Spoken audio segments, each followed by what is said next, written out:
कांग्रेस वो अभी की कांग्रेस वो कांग्रेस नहीं है जो आज़ादी के समय की कांग्रेस थी। अभी की कांग्रेस पूरी तरह बदल चुकी है। अभी की कांग्रेस समाजवादी हो चुकी है। दलित ओबीसी गरीबों की आवाज़ बन चुकी है। राहुल गांधी दलितों की, ओबीसी की, आदिवासियों के झंडा बरदार बन चुके हैं।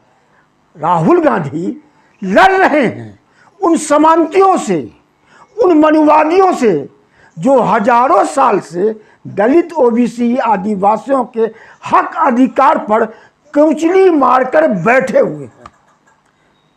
देखिए मल्लिकार्जुन खड़गे जी क्या कह रहे हैं। आज कार्यशाला है, सभी मीडिया को बुलाया गया है, प्रवक्ता को बुलाया गया है, कुछ बिंदु पर बात कर रहे हैं कि कांग्रेस किस ओर ध्यान दे।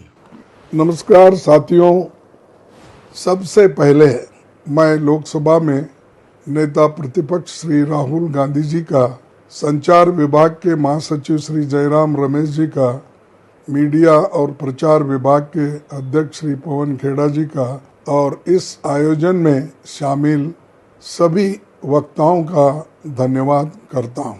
ये कार्यशाला केवल एक कार्यक्रम नहीं है, ये हमारे विचार और संघर्ष की निरंतरता है।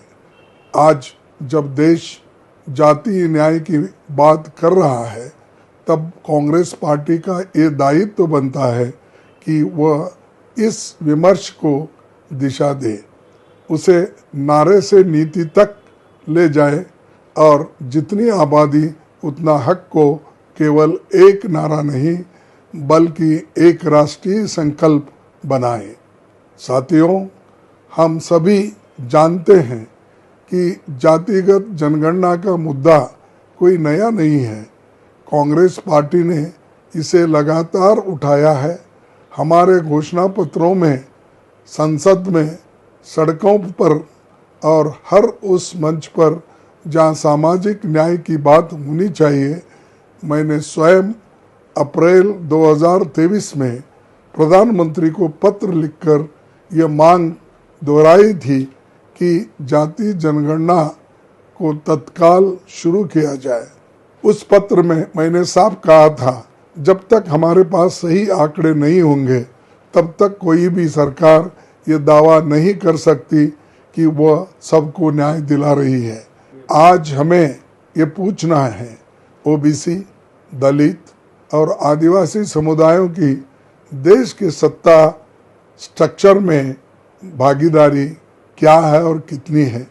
क्या वे मीडिया में, नौकरशाही में, न्यायपालिका में, कॉरपोरेट सेक्टर में और उच्च शिक्षा संस्थानों में अपनी आबादी के अनुपात में प्रतिनिधित्व रखते हैं?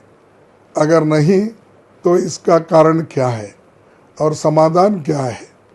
इसका समाधान है सच्चाई को सामने लाना, आंकड़ों को सार्वजनिक करना और फिर नीतियों का पुनर्निर्माण करना।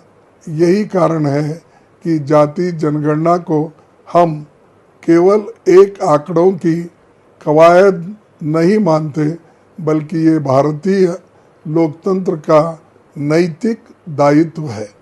साथियों, हमें ये भी स्पष्ट रूप से मांग करनी है कि संविधान के अनुच्छेद 15(5) को तुरंत लागू किया जाए, जिससे ओबीसी, दलित और आदिवासी छात्रों को निजी शैक्षणिक संस्थानों में आरक्षण मिले। आज जब शिक्षा का बड़ा हिस्सा निजी क्षेत्र में केंद्रित हो गया है, तब इन समुदायों को उस पहुंच से वंचित रखना एक प्रकार का शोषण है। कांग्रेस का मानना है कि शिक्षा में समान अवसर के बिना कोई भी समाज बराबरी का नहीं हो सकता। हमें ये भी सुनिश्चित करना होगा कि 50% आरक्षण की सीमा पर अब नए आंकड़ों के आलोक में पुनर्विचार हो। जब सामाजिक वास्तविकताएं बदल चुकी है और आंकड़े नई तस्वीर पेश कर रही है, तो हमारी नीतियों में भी उसी अनुरूप परिवर्तन होना चाहिए। आरक्षण की वर्तमान सीमा को आंकड़ों और न्याय दोनों के संतुलन से देखा जाना चाहिए, ताकि ओबीसी, दलित और आदिवासी समुदायों को उनका वास्तविक हक मिल सके। तेलंगाना में जो जाति सर्वेक्षण हुआ, उसने एक मॉडल प्रस्तुत किया जिसमें समाज विशेषज्ञ और सरकार सभी की भागीदारी रही। हम चाहते हैं कि केंद्र सरकार भी ऐसा ही जनसंवादी और पारदर्शी मॉडल अपनाए। हम इस प्रक्रिया में सहयोग करने को तैयार हैं। साथियों, आप सभी हमारे पार्टी के प्रवक्ता हैं, हमारे विचारों की आवाज़ है। आज जब देश जाति जनगणना को लेकर जागरूक हो रहा है, तब ये हमारी जिम्मेदारी है कि हम तथ्यों के साथ, संवेदनशीलता के साथ और निडर होकर इस विषय को जनता के बीच ले जाना है। यह न केवल सामाजिक न्याय की लड़ाई है, बल्कि संविधान की आत्मा की रक्षा की लड़ाई है। मैं आपसे अपील करता हूं कि इस अभियान को केवल चुनावी मुद्दा न समझे, ये हमारी वैचारिक प्रतिबद्धता है। आज का ये संवाद इस दिशा में हमारी एकजुटता का प्रमाण है। आप सभी को इस ऐतिहासिक प्रयास के लिए मेरी ओर से शुभकामनाएं। आइए हम मिलकर एक ऐसा भारत बनाएं जहां हर नागरिक की पहचान, गरिमा और अधिकार को समान रूप से समान मिले। जय हिंद, जय कांग्रेस, जय संविधान।